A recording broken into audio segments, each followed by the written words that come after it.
capítulo 12. É, exatamente, foi o último parágrafo. Disse que os elétrons giram em redor do núcleo. Ora, nem mesmo o núcleo é o último termo. Em breve, aprendereis a decompô-lo. Porém, por mais que procureis o último termo, jamais o encontrareis, porque ele não existe. Nessa pesquisa dirigida para o âmago da matéria, acompanhais o caminho descendente que o ômega percorreu, de alfa para beta, de beta para gama.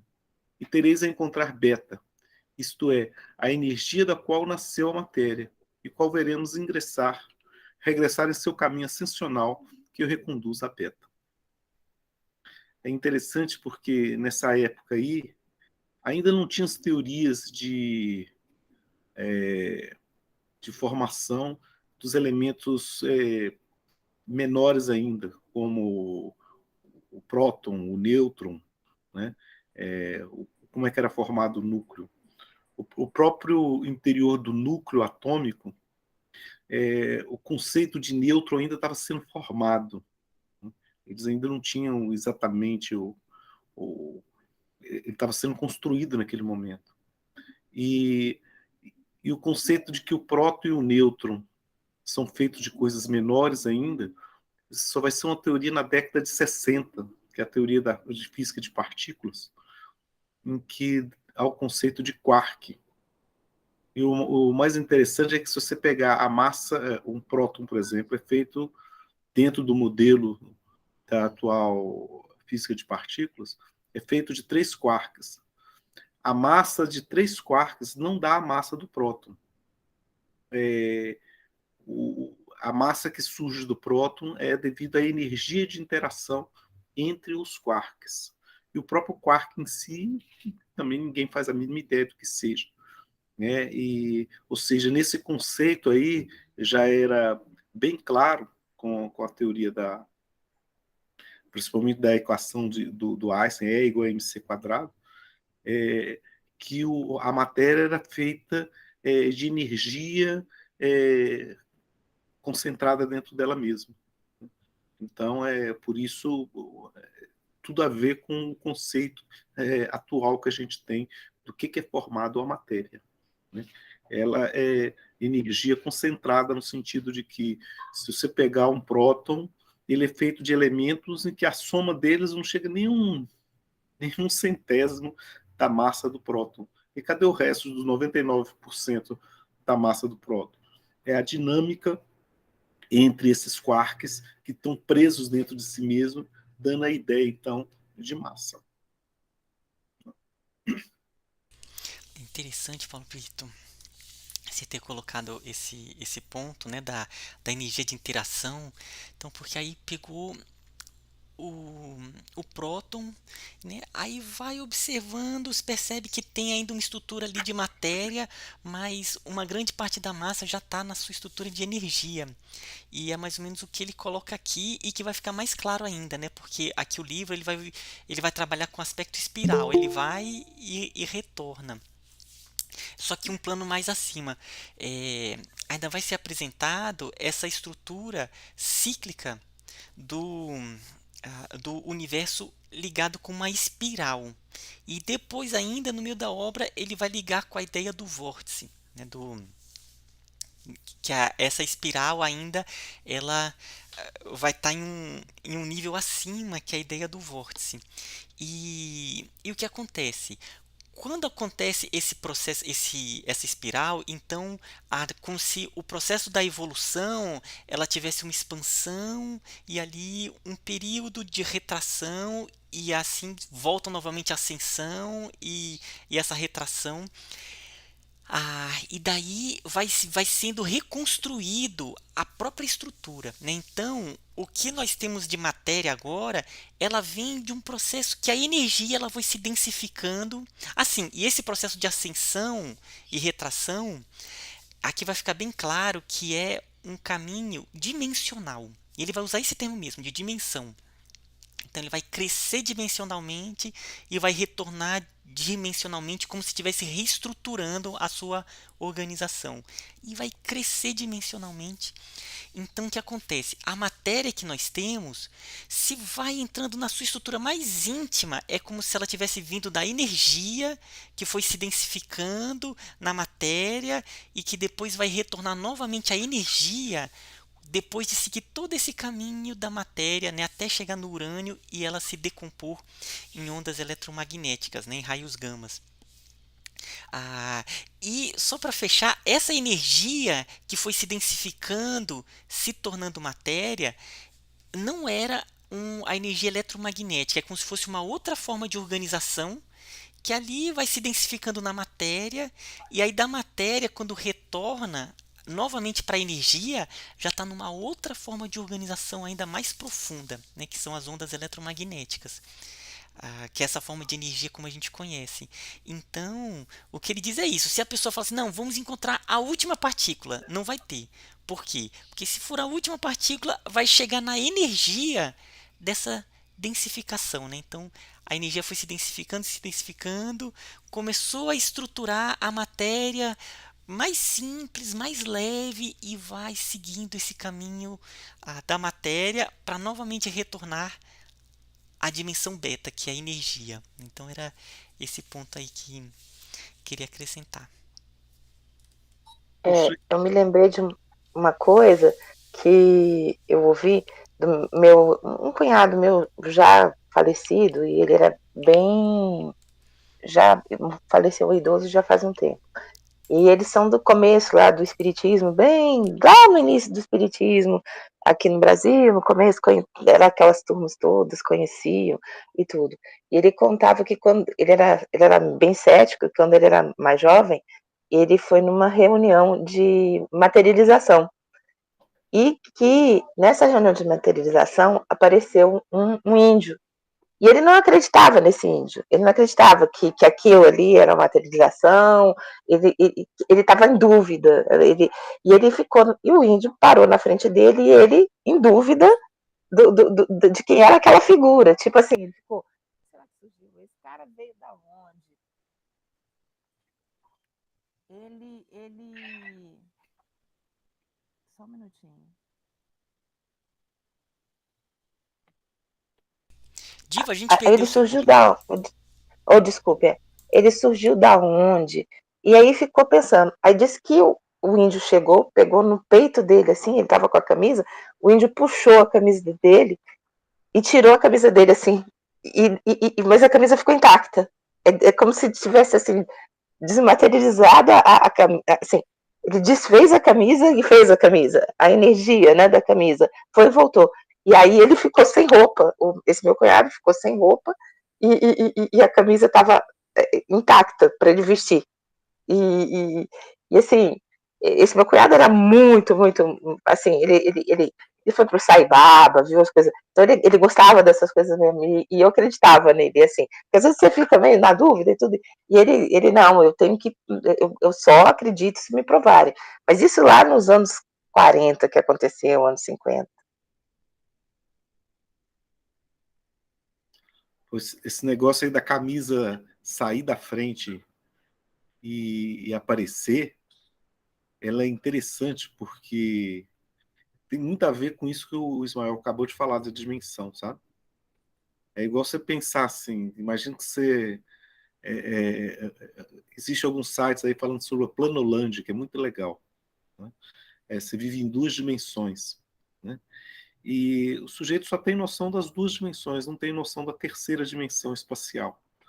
Se chega alguém que tem a, a percepção da terceira dimensão, ele sai daquela segunda dimensão, ele vai para um espaço, aí ele desaparece para o sujeito e reaparece novamente mais adiante. Ele fala assim: como que saiu daqui e foi para cá?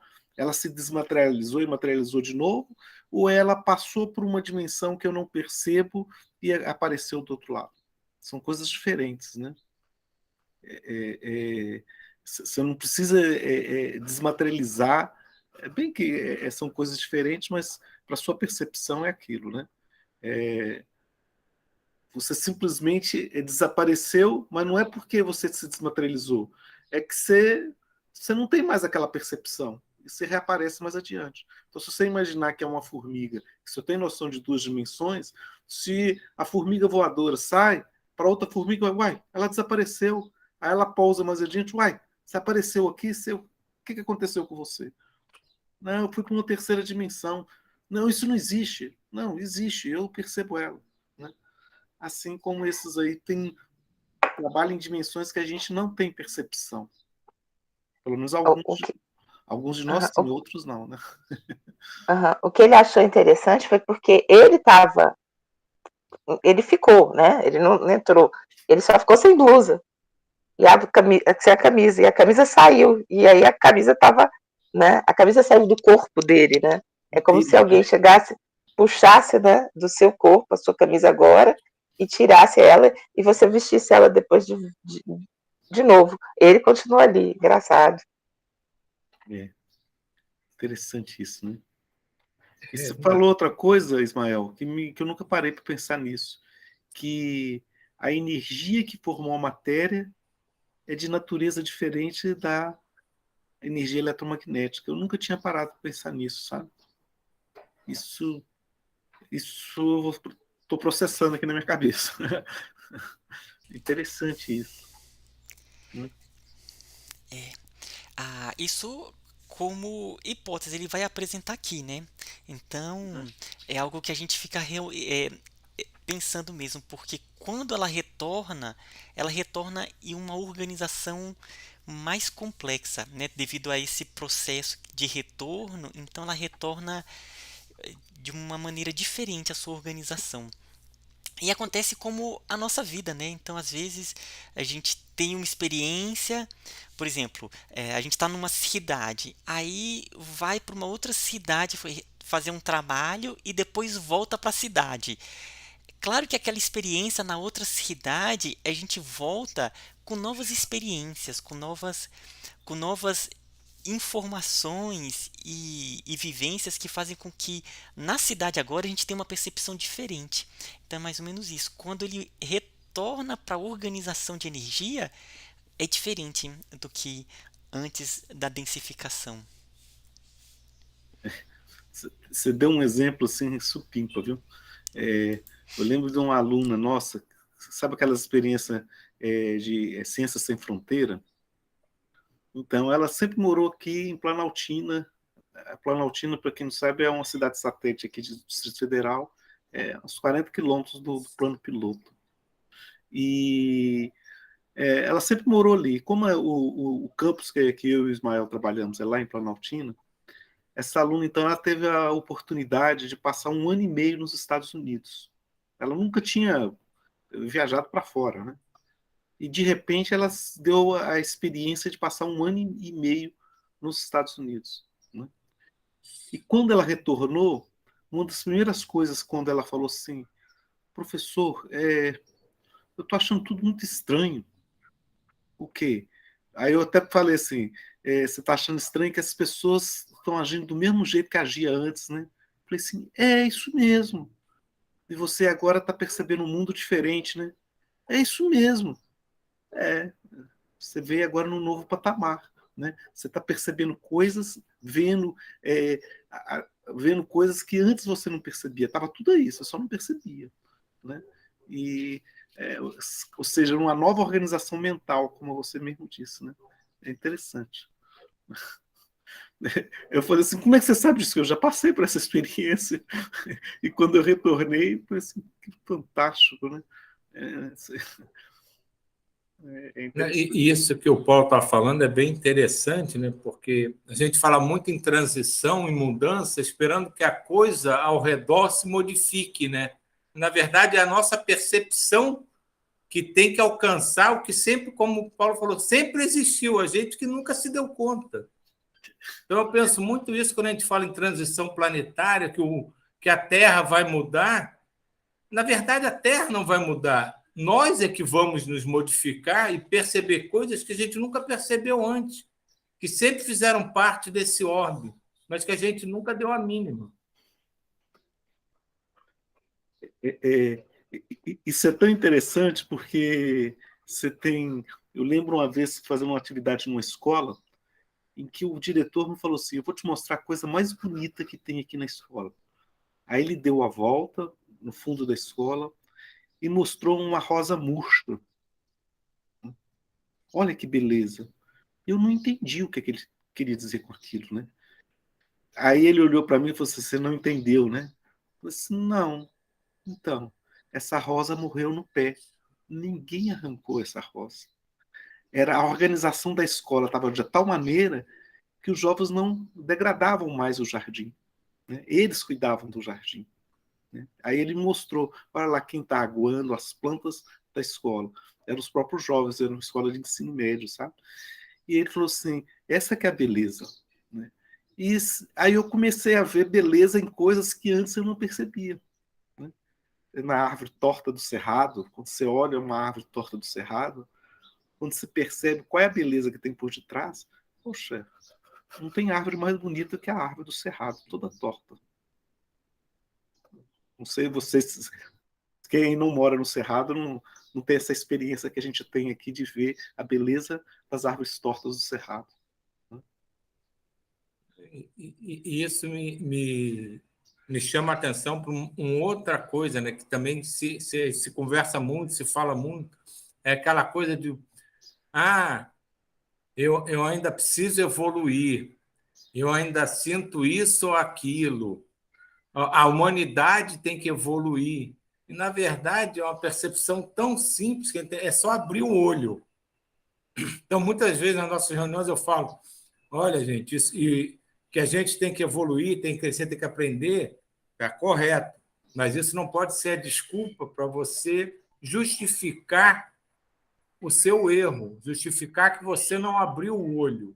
Isso é só um fato que faz parte da nossa história evolutiva, mas isso não pode ser justificativa. Então, eu não posso ter raiva, cometer qualquer tipo de deslize e me auto-perdoar com a ideia de que não, eu ainda estou em evolução, então isso me é permitido. Não, isso não lhe é permitido. E você vai pagar o preço daquilo. Só que a paciência da espiritualidade é imensamente maior do que a gente possa imaginar. Então, eles compreendem que você cometeu qualquer deslize, porque você ainda não percebeu como o quadrado no plano, no livro, né, dos planos lá, não percebia quando a esfera chegou, que ele olhava para um lado e para o outro. Mas quem é que está falando comigo? De onde está vindo essa voz? É exatamente isso, a gente só tem que abrir o olho. Na hora que a gente começa a abrir o olho, como a tua aluna, Paulo, falou, mas, pô, está tudo tão diferente. Na verdade, não tem nada diferente. É você se acostumar a olhar com outros olhos, é ver a flor murcha e compreender tudo que está por trás dessa flor murcha, a grandiosidade de tudo isso. E isso, na verdade, é mais simples do que a gente imagina. Isso mesmo. Bom, vamos adiante, né? Nascimento e morte da matéria, concentração dinâmica e desagregação atômica. Aprofundemos, pois, o problema do nascimento e da morte da matéria. Depois, entre esses dois extremos, o da evolução de suas individuações, isto é, o de sua vida. Pode definir-se a matéria como uma forma de energia, isto é, um modo de ser da substância, que nasce da energia por condensação ou por concentração, e regressa à energia por desagregação, após ver percorrido uma série evolutiva de formas cada vez mais complexas e diferenciadas, que reencontram a unidade em reagrupamentos coletivos. A matéria nasce, vive e morre, para renascer, reviver e tornar a morrer, tal como o homem, eternamente, descendo de beta a gama e voltando a beta. Quando o vórtice interior, por ter atingido o máximo de compensação dinâmica, não mais pode suportá-la.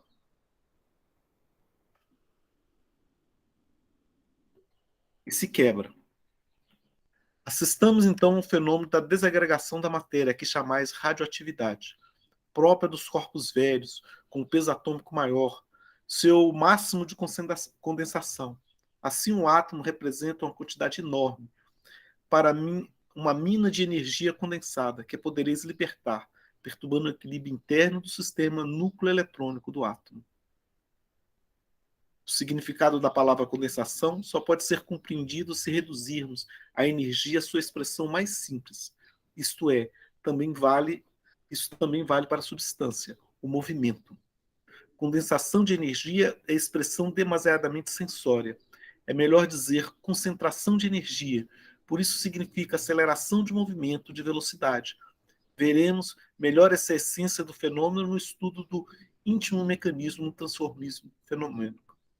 Então, essa ideia do movimento, ela tem tudo a ver com aquilo que eu estava falando dos prótons, por exemplo, que é feito de quarks que eles estão presos numa região, num dinamismo, num movimento muito grande, com energia cinética muito grande. E ela vai se manifestar na forma de massa, né? Que a massa é uma medida que mede a capacidade de resistência a alterar o seu estado de movimento. Então, a gente chama massa inercial. Né? No conceito da física, massa é a dificuldade que um corpo tem para modificar o seu estado de movimento. Quanto maior a massa da partícula ou da substância, mais difícil é ela alterar o seu estado de movimento. O seu estado de movimento é medida pela velocidade. E a alteração da velocidade é a aceleração. Aí, para aqueles que lembram a equação de Newton, né? Força, massa vezes aceleração. Força é como que as coisas interagem com o mundo. Né? Como é que você interage com o mundo. Aceleração é como você modifica o seu estado de movimento. E a massa é quão resistente é você ao alterar o seu estado de movimento. Então, quando você quebra a massa, ela se transforma em energia de movimento. Né? Então, ela explode no sentido de que ela dá movimento. Né? É muito interessante você começar a pensar desse jeito. Né? E um ponto ainda nessa parte que a gente leu, interessante sobre essa questão que ele fala, né, da condensação da energia se tornando matéria, e ela tem a sua vida, e depois tem o retorno para a fase de energia, né, para a fase beta.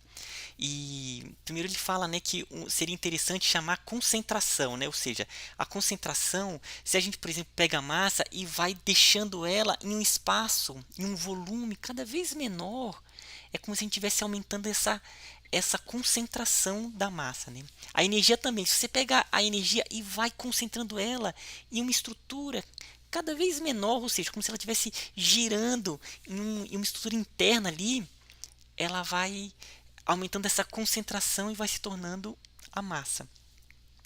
E um ponto que eu pensei, né, então ele foi falando aqui, desde o começo em que vai surgindo a matéria dessa condensação, dessa concentração, os primeiros elementos atômicos, né, então, são os mais leves, é o hidrogênio, é o hélio, o lítio.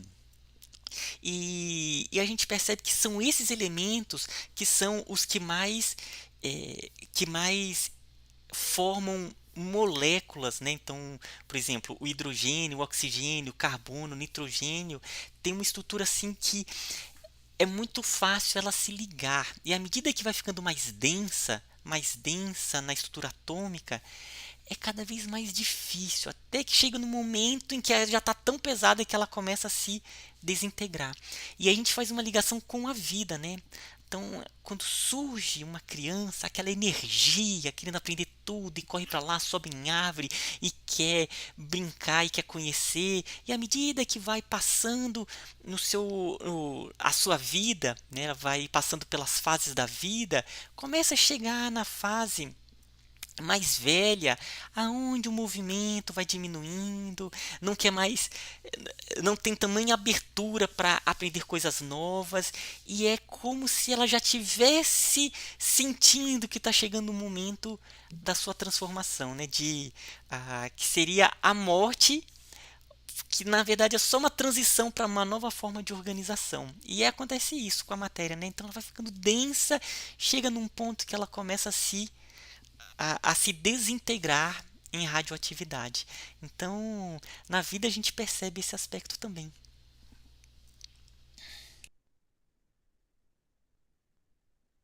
Continuando aqui, então. Veremos, todavia, que toda a estrutura planetária do átomo nos fala de energia e de velocidade. Logo que observamos em profundidade o fenômeno matéria, essa se dissolve em sua aparência exterior e se revela em sua substância, a energia. O conceito sensório de solidez e de concreto desaparece diante do conceito de elétrons que giram, velocíssimos, em espaços ilimitados proporcionalmente a seu volume, em redor de um núcleo incomensuravelmente menor. Assim, a matéria, tal como a concebeis habitualmente, desvanece em vossas mãos, deixando-vos apenas sensações produzidas por algo que é apenas energia e determina um movimento que se estabiliza por sua altíssima velocidade. Eis a matéria reduzida à sua última expressão. Da mesma forma que o movimento é a essência da substância ômega, assim também é o de um dos seus aspectos, alfa, beta ou gama. Velocidade é energia, velocidade é matéria, velocidade é idêntica em sua substância. É denominador comum que vos permite a passagem de uma a outra forma. É, a gente sempre dá um exemplo no ensino médio, a gente com aluno, a gente dá o exemplo do ventilador, né, da pá do ventilador. Quanto mais rápido, mais solidez parece que ela é. Se você jogar um papelzinho quando o ventilador está rodando, ele bate e volta, como se ele encontrasse uma matéria ali, né? E se ele estiver parado, ele atravessa, né? Então, a ideia de que o movimento dá um conceito de uma coisa mais densa, né? Quando ela está concentrada naquela região. É um exemplo assim bem simples, né? Mas que é bastante esclarecedor, né? Deixa eu subir aqui. Acho que dá para ler. Dá para ler isso aí? Acho que não, né? Ah, vamos acabar, Eu, pelo menos a gente acaba esse capítulo. não, acho que era melhor deixar porque a Já gente pode são. querer comentar e ficar ali Já são 8. Né? mastigando assim as ideias. Puxa vida, que era legal comentar uma partezinha. Não, não, sim, tá certo. Deixa eu voltar aqui para minha tela aqui. Então, essa ideia de movimento, que movimento concentrado da ideia de uma coisa sólida, né? Ela é bastante esclarecedora nesse sentido. Né? Quando você quebra esse processo, né? Se o ventilador está rodando e você, por alguma coisa, dá uma energia tão grande que você quebra o ventilador, cada pá sai voando, né? E acaba aquela solidez, ela vira energia cinética das pás voando por aí. Né? É a mesma coisa. E Paulo Brito, rapidinho, o que está escrito ali atrás, na vastidão do espaço? Na vastidão do espaço e na imensidão do tempo, é uma alegria compartilhar um planeta e uma época com você. Olha que Carl bonito, Sagan. Carl Sagan. Eu gosto dessa. Carl Sagan é um cara que ele, a princípio, no início dos textos dele, ele se dizia ateu, mas é um cara de uma espiritualidade extremamente profunda, né? E, e foi um grande divulgador da astronomia e da conexão da astronomia com, é, com a espiritualidade, né? Ele era muito bom nisso.